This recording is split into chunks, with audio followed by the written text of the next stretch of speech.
Tamara, buenos días. Buenos días, Nelson. ¿Me escuchan bien? Totalmente, fuerte y claro, Tamara. Estuve escuchando la conversación con Paul. Sí, estuve escuchando la conversación con Paul, ¿Qué tal? sí. ¿Qué tal te pareció? Bien, bien, yo tuve la oportunidad de conversar también con Paul en Develando hace unas semanas. Es alentador tener y escuchar a asambleístas, en este caso parlamentarios comprometidos con el país, más allá de las diferencias o las posiciones políticas que son legítimas. Creo que tenemos que reconocer el compromiso de muchas personas, Nelson. Porque, ¿de qué partido es él? No estoy segura, pero no creo que sea la Revolución Ciudadana. Pero Ah, independientemente de bueno, no eso, importa. exacto, no importa. Yo creo que más allá de los tintes políticos, tenemos que reconocer que es legítimo tenerlos, pero tener esta visión de criticidad y sobre todo de contribución al país, desde donde está, desde lo que estamos, lo que tenemos. Inspira. Entonces, un saludo muy fuerte a Paul y gracias por esa reflexión. Yo añadiría un poco lo que estabas hablando con él, es que yo estos días he estado pensando cómo es posible que nos traguemos piedras de molino todos los días y que nos dejemos engañar de esta forma. ¿Y qué está Ujú. detrás de este, para mí, un engaño inclusive de manejado, ¿no? ¿Y a quién le conviene mantenernos como en esta sensación de que vacía, de creernos hasta las ridiculeces más grandes que nos han ofrecido quienes pasaban por la presidencia? Y me refiero, por ejemplo, al banquero Lazo, que ofreció darle la vuelta al panecillo, Ujú, y después como que nos dicen estas barbaridades y las dejamos pasar, y ahora ujú. estamos viendo una barbaridad más y las dejamos pasar porque como que ya es normal. Rafael Correa decía en muchos de sus trinos, y decía un trino que lo vi esta mañana, que decía: ¿qué te hicieron, patria? Y yo reflexionaba y decía: tenemos que empezar a asumir la responsabilidad de qué le estamos haciendo a la patria o a la matria ¿Sobre qué todas, decía eso, Tamara? todos Me acuerdo para comentarlo. sobre toda la situación de la fiscalía, sobre todo también de lo que estamos viviendo con el acuerdo de los Estados Ah, ok. Unidos. Ah, por lo del plan de seguridad de Estados Unidos, que decía que Sí, nos lo vienen a hacer y ahí que te hicieron, claro.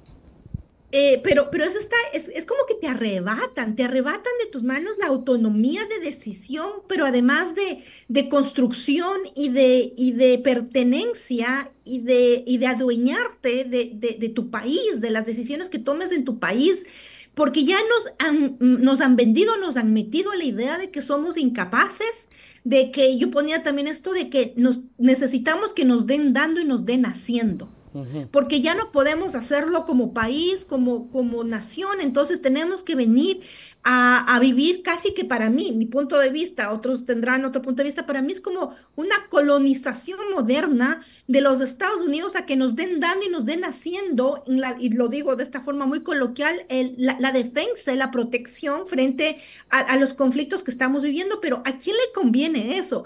Pero en primer plano, vamos más atrás. ¿A quién le convino o le conviene que el país esté destrozado? ¿Quién sacó provecho de la destrucción de la institucionalidad? ¿Con qué fin? Y yo creo que no es muy descabellado regresarnos los años para atrás y empezar nuevamente a reflexionar lo que significó el gobierno de Lenin Moreno con la innombrable ministra, que creo que es una de las personas más tenebrosas que está detrás de toda esta destrucción de la institucionalización, que nos ha llevado a que estemos ahora dándole casi que una patente de corso a las fuerzas de los Estados Unidos, a que nos den dando y nos den haciendo algo que no tenemos capacidad. Yo creo que hasta fue adrede, Nelson. Pareciera como una telenovela oscura, pero yo creo que si miramos atrás empieza a tomar sentido todo lo que estamos viviendo, porque no puedo yo entender y comprender que las personas en el Ecuador todavía estemos aceptando las mentiras, los engaños, la manipulación que todos los días, no toda la prensa, pero mucha prensa, que le conviene seguirnos metiendo piedras de molino,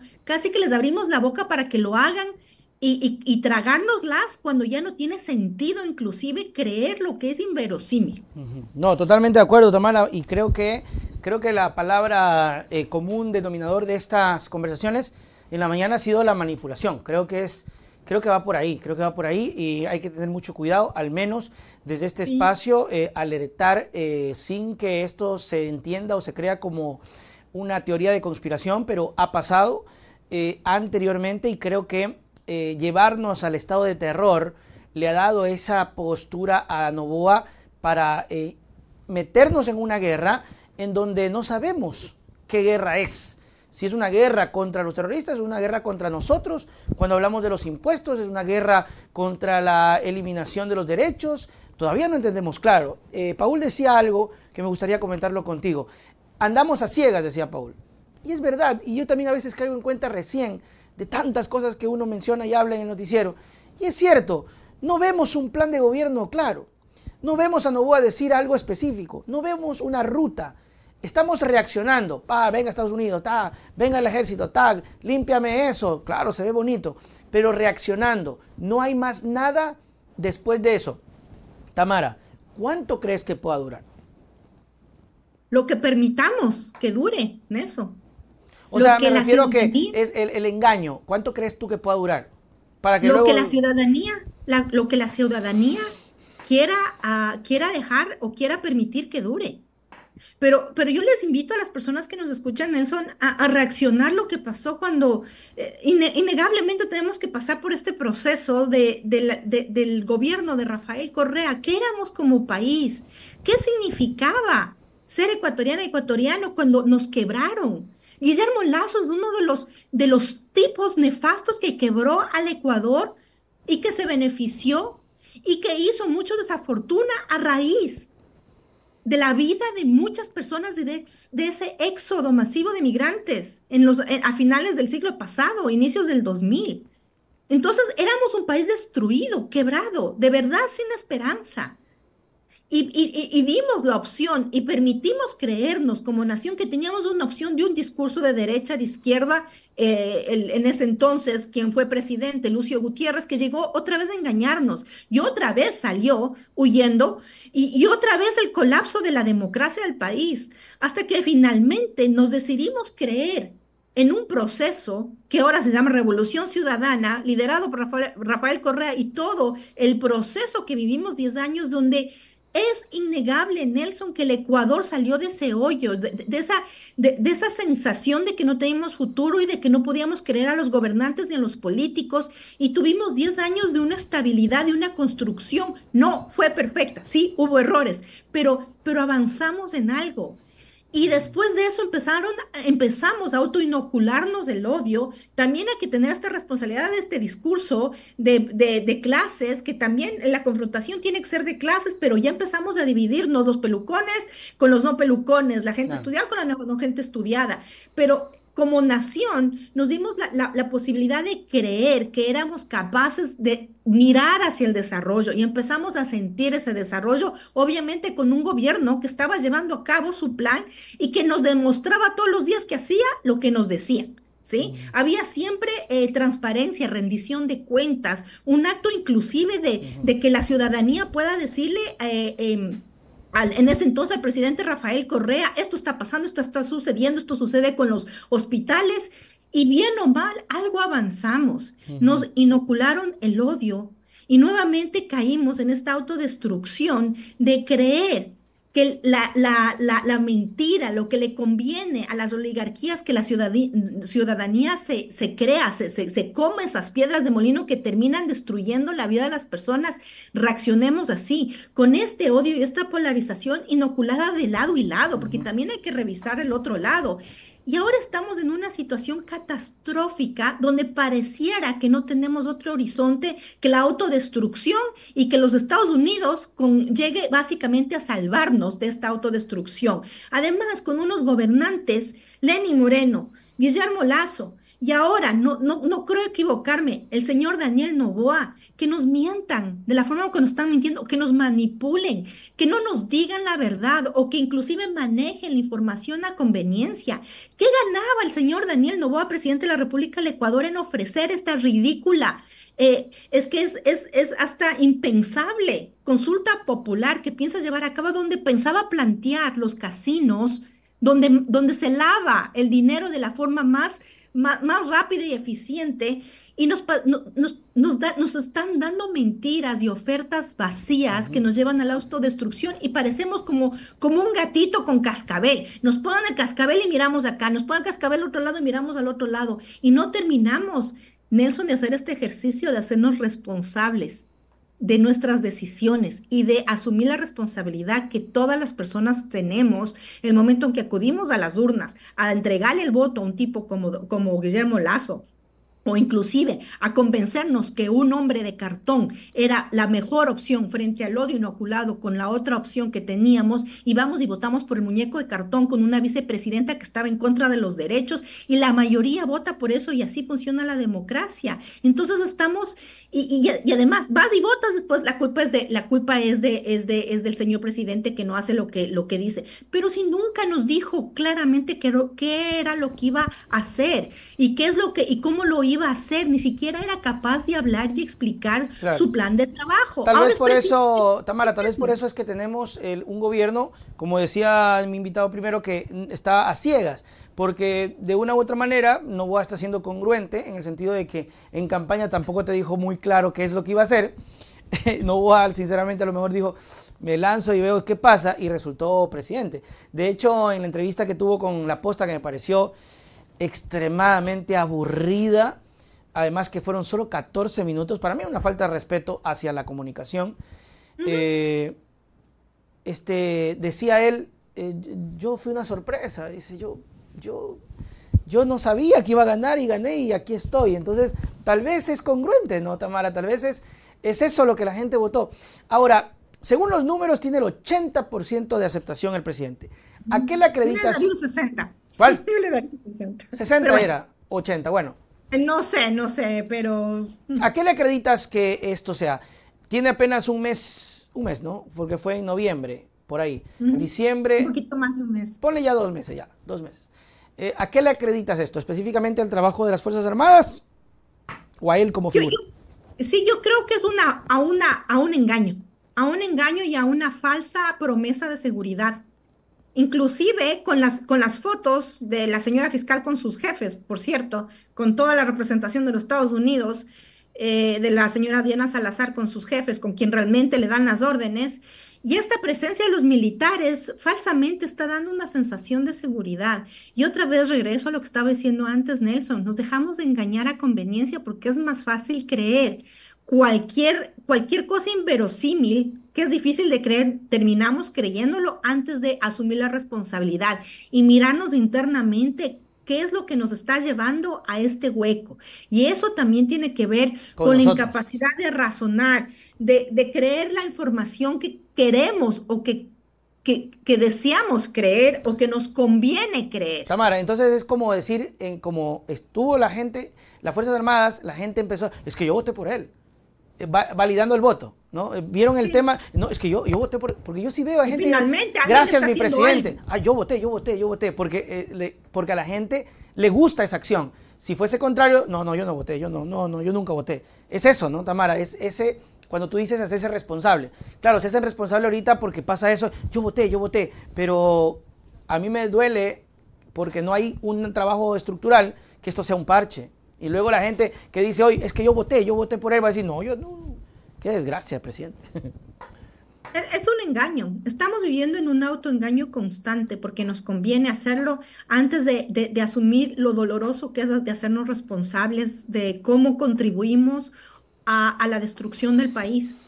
Y una de las formas de contribuir a la destrucción del país es desde lo pequeño a lo más grande. No solamente ir a las urnas y dejarnos de engañar por personas incapaces como Daniel Noboa que nos presenta un gabinete a su completo con personas sin nada de experiencia Claro. o casi sin nada de experiencia para los roles que están asignados como ministras o ministros. Y aceptamos de eso. Aceptamos que un presidente diga de chiripa me tocó salir a ser presidente porque no me lo esperaba. Entonces hemos perdido el autorrespeto que nos merecemos como ciudadanas y ciudadanos. Y es doloroso aceptar que tú en lo pequeño, como por ejemplo en las coimas que vas a dar o en el palanqueo que tienes para conseguir el trabajo o en las amistades que buscas para solucionar un problema porque no hay institucionalidad y no hay garantía además de que te solucionen, estás cometiendo esa contribución al desastre, a la corrupción, a la destrucción del país. Entonces, no nos hacemos cargo de eso, no nos estamos haciendo cargo de lo que tenemos que hacernos cargo como ciudadanas, ciudadanos, desde nuestras prácticas diarias hasta la responsabilidad cuando vamos y elegimos a nuestras autoridades. Y esto puede sonar un poco pesado, pero hay que decirlo. No podemos no mirar a las autoridades, alcaldías y prefecturas de la Revolución Ciudadana que están ejerciendo ese trabajo y que están mostrando y demostrando la transformación de lo que y haciendo lo que dijeron que iban a hacer. ¿Sí? Se siente en Quito, se siente en Guayaquil, se siente en las provincias, se siente esa autoridad, se siente esa presencia, porque vienen de una propuesta, y además con un historial político, una propuesta de servicio público probada, Nelson, probada. Y eso tiene que ser destruido con las narrativas de odio, con las mentiras, con todo el odio que les lanzan, con el hate que se mantiene y se sustenta en todas las redes sociales, inclusive en los noticieros con mayor audiencia en el país, de siempre ir destruyendo aquello que nos ha permitido avanzar o aquello que nos ha demostrado que hacer política en el país es construir, es aportar, es mirar hacia un desarrollo colectivo. Pero no, seguimos todavía creyéndonos que la culpa de todo lo que ha pasado 7 años después es de Correa. Sí, Y nos terrible. hacen creernos eso, y nos hacen Y comernos es esas el piedras en el comodín, camino ¿no? y terminamos votando en contra de nuestros propios intereses. Yo no Ujú. digo que sea la Revolución Ciudadana el mejor partido de la perfección, porque no lo es. Yo tengo muchísimas críticas, pero siempre digo que no podemos desconocer todo lo que se transformó y todo lo que se logró en esos Claro. años, Y es como el inclusive comodín, lo ¿no? que se podía lograr. El comodín de echarle la culpa es una cosa horrorosa. Tamara, no me quiero ir sin antes, en estos minutos finales, tocarte un tema que lo hablaba ayer con cautela, dando el criterio sobre el caso de Paola Roldán. Nunca lo hemos tratado. Me gustaría que tu opinión, qué piensas, qué crees sobre el caso de ella y eso. O sea, ¿qué piensas tú de Paola Roldán? Bueno, primero, públicamente mi admiración y mi agradecimiento a Paola Roldán por su trabajo, mi reconocimiento a los abogados. Tiene un abogado que inclusive me he confrontado, no de forma amistosa en el X, pero incluido a él y a los tres abogados que están respaldando su solicitud de la Corte Constitucional, mi reconocimiento y mi agradecimiento por su trabajo y por darnos como país la posibilidad de debatir de estos temas que nos demuestra lo subdesarrollados que estamos y nos visibiliza la ignorancia, los prejuicios, los estigmas y los fanatismos que podemos tener como país y que es también lo que nos mantiene en la autodestrucción, Nelson. Yo compartí ayer, el día justo de ayer recibí la noticia que el padre de un amigo va a acceder al proceso de la eutanasia en pocos días. Aquí la eutanasia es legal, es legalizado. Primero fue despenalizada, que es lo que se quiere hacer en el Ecuador. Yo no soy abogada, pero tengo este entendimiento. Quizás puedas hablar tú con un abogado al respecto. Una cosa es la legalización, otra cosa es la despenalización. Aquí ya esa práctica médica estaba despenalizada, pero finalmente bajo un marco legal estricto se legalizó en el 2002. Y es más, el año anterior se volvió a discutir y ya a legalizar también la eutanasia en menores de 12 años, es decir, que un niño o una niña que esté en un sufrimiento continuo que no le permita ya una vida puede decidir con autonomía y con su equipo llevar ya el procedimiento y obviamente tener el apoyo de la familia, pero hubo una discusión al respecto de eso, ¿no? Ujú. Y es tan polarizante la realidad que a mí me conmueve mucho porque enterarme y saber que todavía hay gente que está convencida, que tiene el poder y el atrevimiento de decidir sobre la vida y el cuerpo de otra persona a la cual no conocen, a la cual realidad que no les atraviesa, que no comprenden, pero eso sí se imponen como si tuvieran la verdad de esa realidad en ellas mismos y en ellos mismos. Y son personas que controlan a la sociedad a través de pensamientos inclusive obsesivos, de defensa, son los que se llaman mal llamados providas, porque yo creo que son personas antiderechos y no están defendiendo la vida, están adueñándose de la vida de otras personas y del cuerpo de otras personas y de las decisiones de la vida de otras personas. Y yo decía, tú no puedes juzgar un dolor que no estás viviendo, tú no puedes juzgar y decidir sobre una realidad que no es tuya, que no te Claro. pertenece. Entonces, esto que yo voy a vivir en los días próximos y seguramente acompañar al amigo en el momento de los funerales de su padre, sé que están haciendo una reunión de despedida con comida antes del procedimiento, porque el señor tiene una enfermedad también degenerativa, sin esperanza de nada, y después de tomar la decisión en semanas, aquí con todo el apoyo médico, psicológico, emocional, va a llevar a cabo ese procedimiento. ¿Por qué él sí puede hacerlo y por qué Paola, que inclusive está en condiciones más críticas y de sufrimiento, tiene que alargar su vida traducida en una tortura? Y hay personas que creen que pueden decidir seguir torturando a una persona que con autonomía y decisión decide acceder a un procedimiento de muerte digna, Nelson, y les Claro, porque arrebatan. eso es lo curioso, Tamara, porque la gente, estos pro vida, lo que le dicen a Paola es, no, pues si quieres morir, muérete, o sea, pero les molesta que de pronto se legalice o se despenalice y que el gobierno, en este caso, o el Estado, como que como que dé el visto bueno, ¿no? Porque le decían incluso en mensajes, pero si quieres acabar con tu vida, ¿cuánta gente se ha suicidado? No, desconéctate, ya, que te pongan una funda. Eso le decían, y ella lo publicaba en su Sí, cuenta de X. Y esa es la discusión, entonces, ¿son pro vida o pro muerte, hermano? O la sí. molestia es, Tamara, que el Estado como sociedad diga adelante. ¿Qué te perjudica o será que las personas creen que con eso ellos también entran en ese saco de que apruebas el tema? Pero no apruebas que se haga a través de una corte, pero sí estás aprobando de que se haga ahí nomás natural, ahí Sí, no en se entiende. clandestinidad.